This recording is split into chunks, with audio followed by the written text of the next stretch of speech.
ಕೂಡ ಕಬಿನಿ ಬಲದಂಡೆ ನಾಲೆಯ ಚಿನ್ನದ ಗುಡಿ ಉಂಡಿ ಆಜುಬಾಜಿನಲ್ಲಿ ಏನು ಅಕ್ರಮವಾಗಿ ಮಣ್ಣು ಹೊಡಿತಾ ಇದ್ದಾರೆ ಅಂತೇಳಿ, ಮಣ್ಣನ್ನು ಸಾಗಿಸ್ತಾ ಇದ್ದಾರೆ ಅಂತೇಳಿ ನಮಗೆ ನಮ್ಮ ಸಂಘಟನೆಗೆ ಮಾಹಿತಿ ಬಂದ ಸಂದರ್ಭದಲ್ಲಿ ನಮ್ಮ ಕರ್ನಾಟಕ ಅಂಬೇಡ್ಕರ್ ಸೇನೆ ಹಾಗೂ ಅಂಬೇಡ್ಕರ್ ಸೇನೆ ತಾಲೂಕು ಅಧ್ಯಕ್ಷರಾದಂಥ ಮುಳ್ಳೂರು ಸ್ವಾಮಿ ಅವರು, ಕರ್ನಾಟಕ ಅಂಬೇಡ್ಕರ್ ಸೇನೆ ರಾಜ್ಯಾಧ್ಯಕ್ಷರಂಥ ಬಸವಟಗಿ ನಾಗೇಂದ್ರ ಆದ ನಾನು ಆ ಸ್ಥಳಕ್ಕೆ ಭೇಟಿ ಕೊಡ್ತೇವೆ. ಭೇಟಿ ಕೊಟ್ಟಾಗ ಒಂದು 2 ಟಿಪ್ಪರು, ಒಂದು ಇಟಾಚಿ, ಜೊತೆಗೆ ಟ್ರ್ಯಾಕ್ಟರು ಮತ್ತು ಅಲ್ಲಿ ಒಂದು 7-8 ಜನ ಸಿಬ್ಬಂದಿಗಳು, ಅಲ್ಲಿ ಕೆಲಸ ಮಾಡ್ತಕ್ಕಂಥ ಸಿಬ್ಬಂದಿಗಳು ಎಲ್ಲರೂ ಕೂಡ ಅಕ್ರಮವಾಗಿ ಮಣ್ಣನ್ನು ಸಾಗಿಸ್ತಾ ಇರ್ತಾರೆ.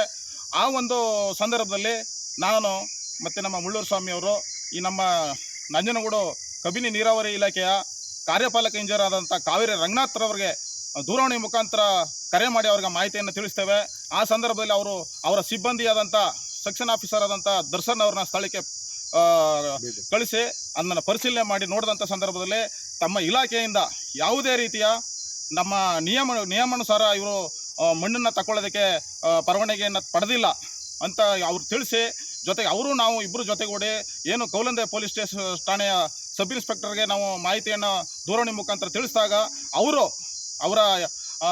ಪೊಲೀಸ್ ಇಲಾಖೆಯ ಸಿಬ್ಬಂದಿಗಳನ್ನ ಸ್ಥಳಕ್ಕೆ ಕಳಿಸಾದಂಥ ನಂತರ ಏನು ಟಿಪ್ಪರ್ಗಳಿತ್ತು ಮತ್ತು ಇಟಾಚಿ ಇತ್ತು ಮತ್ತು ಟ್ರ್ಯಾಕ್ಟರ್ ಇತ್ತು ಅದನ್ನು ಕೌಲಿಂದ ಪೊಲೀಸ್ ಠಾಣೆಗೆ ಅವರು ವಶಕ್ಕೆ ಪಡಿತಾರೆ. ವಶಕ್ಕೆ ಪಡ್ಕೊಂಡು ಕಾನೂನು ರೀತಿಯ ಕ್ರಮ ಕೈಗೊಳ್ತೀವಿ ಅಂತೇಳಿ ನಮ್ಮ ಕಾರ್ಯಪಾಲಕ ಇಂಜಿನಿಯರ್ ಅವರು ಹೇಳಿರ್ತಾರೆ.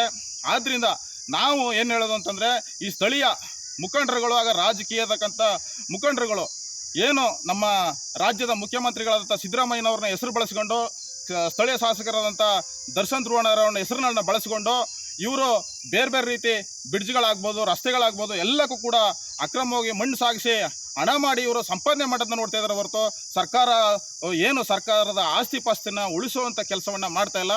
ಆದ್ದರಿಂದ ನಮ್ಮ ಸಂಘಟನೆ ಏನು ನಮ್ಮ ರಾಜ್ಯದ ಆಸ್ತಿ ಪಾಸ್ತಿ ಆಗ್ಬೋದು ಮತ್ತು ನಡೆಯೋದಪ್ಪ ನೀರು, ನೆಲ, ಜಲ, ಮಣ್ಣು ಮತ್ತೊಂದು ಯಾವುದೇ ಆದರೂ ಕೂಡ ಈ ಥರ ಅಕ್ರಮವಾಗಿ ಮಾಡೋದು ಕಂಡು ಬಂದರೆ ನಾವು ಸಹಿಸೋದಿಲ್ಲ.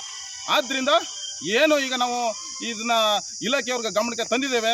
ಕೂಡಲೇ ಆ ಒಂದು ಮಾಲೀಕರ ಮೇಲೆ ಜೊತೆಗೆ ಅಲ್ಲಿರ್ತಕ್ಕಂಥ ಸಿಬ್ಬಂದಿಗಳ ಮೇಲೆ ಕೂಡಲೇ ಅವ್ರನ್ನ ಪ್ರಕರಣವನ್ನು ದಾಖಲು ಮಾಡಿ ಅವ್ರ ಮಾಡಲಿಲ್ಲ ಕಾನೂನು ರೀತಿಯ ಕ್ರಮ ಕೈಗೊಳ್ಳಬೇಕು.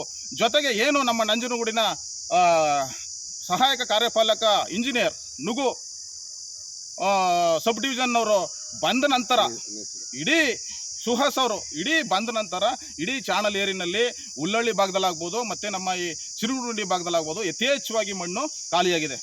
ಇದನ್ನು ಸೂಕ್ತವಾಗಿ ಏನು ಒಂದು ಸಮಿತಿಯನ್ನು ರಚನೆ ಮಾಡಿ ಕಾನೂನು ರೀತಿಯ ಕ್ರಮ ಕೈಗೊಳ್ಳಬೇಕು ಅವ್ರ ಮೇಲೆ ಅಂತೇಳಿ ನಾನು ಒತ್ತಾಯ ಮಾಡ್ತಾ ಇದ್ದೇನೆ. ಕಪಿನಿ ನದಿಯದ ಮಾರಾಟ ಕೊಂಡೋಗಿ ಕಲ್ಲು, ಮಣ್ಣು, ನೀರು ಎಲ್ಲ ಕೊಂಡೋಗಿ ಅಧಿಕಾರಿಗಳು ಮಾರಾಟ ಮಾಡಕ್ಕೆ ಬಂದಿದ್ದಾರೆ, ಉಳಿಸಕ್ಕೆ ಬಂದಿದ್ದಾರೆ ಅಂತ ನಮ್ಗೆ ಕಾಣ್ತಿಲ್ಲ. ಈ ಪಾಲಿಕೆ ಇಂಜಿನಿಯರು ಎಲ್ಲ ಅವ್ರು ಬಂದದ್ದು ಕಾರ್ತಾನಿದ್ದ ನೋಡ್ತಾ ಇದ್ದೀನಿ. 7 ವರ್ಷ ಆಯಿತು ಬಂದು. 7 ವರ್ಷದಿಂದ ಆ ಕಬಿನಿ ನದಿ ಮಣ್ಣು, ಗ್ರವಲು ರಾತ್ರಿ ಹೊತ್ತು ಹಗಲೊತ್ತು ಸುಮ್ಮನೆ ಒಯ್ತಾನೆ ಇದೆ, ಮಾರಾಟ ಮಾಡ್ಕೊಂಡಿದ್ದಾರೆ. ಅವರು ವೈಯಕ್ತಿಕವಾಗಿ ಮಾರಾಟ ಮಾಡ್ತಾಯಿದ್ದಾರೆ. ಸರ್ಕಾರಕ್ಕೆ ದುಡ್ಡು ಅಂತೂ ಕೊಟ್ಟು ಕಳಿಸಿಲ್ಲ. ಅವರು ಎಲ್ಲ ಮಾರಾಟ ಮಾಡ್ಕೊಂಡು ಎಲ್ಲ ಅವರು ಗೌರ್ಮೆಂಟ್ ಸಂಬಳಗಿಂತ ಹೆಚ್ಚಿಗೆ ಮಾರಾಟದ ಮಣ್ಣು ಮಾಡ್ಕೊಂಡು ದುಡ್ಡು ಮಾಡ್ತಾಯಿದ್ದಾರೆ ಅವರು ಇಂಜಿನಿಯರು. ಅದರಿಂದ ಈ ಇಂಜಿನಿಯರ್ ಮೇಲೆ ಏನು ಕ್ರಮ ಆಗಬೇಕು ಕ್ರಮ ತಕ್ಕೊಳ್ಳಿ. ಇದನ್ನು ನಮ್ಮ ಆಸ್ತಿ ಉಳಿಸಕ್ಕೆ ಬಂದಿಲ್ಲ ಇವರು. ನಮ್ಮ ಆಸ್ತಿ ಉಳಿಸಕ್ಕೆ ಬಂದರೆ ಏನಿದ್ರು ಇವರ ದುಡ್ಡು ಕೊಂಡೋಗಿ ಗೋರ್ಕವಾಗಿ ಬಂದಿದ್ದಾರೆ ಈ ನಮ್ಮ ನಂಜನಗೂಡಲ್ಲಿ. ಅದರಿಂದ ಕಾನೂನುಬದ್ಧವಾಗಿ ಇವ್ರ ಮೇಲೆ ದಂಡ ಇದು ಮಾಡಿ ಮಣ್ಣ ಮಾರಾಟ ಮಾಡೋಂಥ ಅಧಿಕಾರಿಗಳ ಮೇಲೆ ಶುದ್ಧ ಕ್ರಮ ತಗೊಳ್ಳಿ. ಇಲ್ಲ ಕ್ರಮ ತಗೊಳ್ಳಿಲ್ಲ, ಇಲ್ಲ ಸಂಘಟನೆಯವರು ಹೋರಾಟ ಮುಂದಿನ ದಿವಸ ಹೋರಾಟಕ್ಕೆ ನಿಲ್ಬೇಕಾಗತ್ತ, ಬೀದಿ ನಿಲ್ಬೇಕಾಗತ್ತ. ಯಾಕಂದ್ರೆ ಇವರೆಲ್ಲ ಕಡೆನೂ ಉಳ್ಳಳ್ಳಿ ಭಾಗದಿಂದ ನರಸೀಪುರ ತಗೊಂಡಿವಿ. ಇವ್ರು ಬರೀ ಮಾರಾಟ ಮಾಡೋಕ್ಕೆ ಅಧಿಕಾರಿಗಳು. ಆದ್ರೆ ಇವ್ರು ಉಳಿಸಕ್ಕೆ ಬಂದಿಲ್ಲ ಅಧಿಕಾರಿಗಳು, ಲಂಚ್ ಕೋರ ಬಂದಿದ್ದಾರೆ ಅಂತ ನಾನು ಮಾಹಿತಿ ಕೂಡ ನೇರವಾಗಿ ಕೊಡ್ತಾ ಇದ್ದೀನಿ. ಯಾಕಂದ್ರೆ ನಾವು ಸುಮಾರು ಸತಿ ಇಲ್ಲಿ ಟಿಪ್ಪರ್ಗಳು ಐತೆ, ಇಲ್ಲಿ ಕಾವಲಿಲೆಲ್ಲ ಹೊಡಿತಾ ಇದ್ದಾರೆ. ಅದು ನಮ್ಮೂರು ಸರ್ವೆ ನಂಬರ್ಗಳು ಇದೆ. ಎಲ್ಲ ಆ ಕಡೆ ಹೋದಾಗ ನಾವು ನೀರು ಕಡೆ ಆ ಕಡೆ ಹೋದಾಗ ನಮ್ಮ ಜಮೀನುಗಳಿಗೆ ಹೋದಾಗ ಇಲ್ಲಿ ಒಯ್ತಾ ಇದೆ ಸರ್ ಅಂತ ಹೇಳಿದ್ರು. ಅವ್ರು ಕೇಳ್ತಾ ಇಲ್ಲ, ಅಲ್ಲಿದ್ದೀನಿ, ಸೈಟಲ್ಲಿದ್ದೀನಿ, ಇಲ್ಲಿದ್ದೀನಿ ಅಂತ ಈ ಇಂಜಿನಿಯರ್ಗಳು ಹೇಳ್ತಾ ಇದ್ದಾರೆ. ಆದ್ರೆ ಈ ಇದನ್ನು ಕೂಡ ಪರಿಶೀಲನೆ ಮಾಡಿ ಇವ್ರನ್ನ ಕ್ರಮ ಬದ್ಧವಾಗಿ ಜವಾಬ್ದಾರಿ ತಗೋಬೇಕು.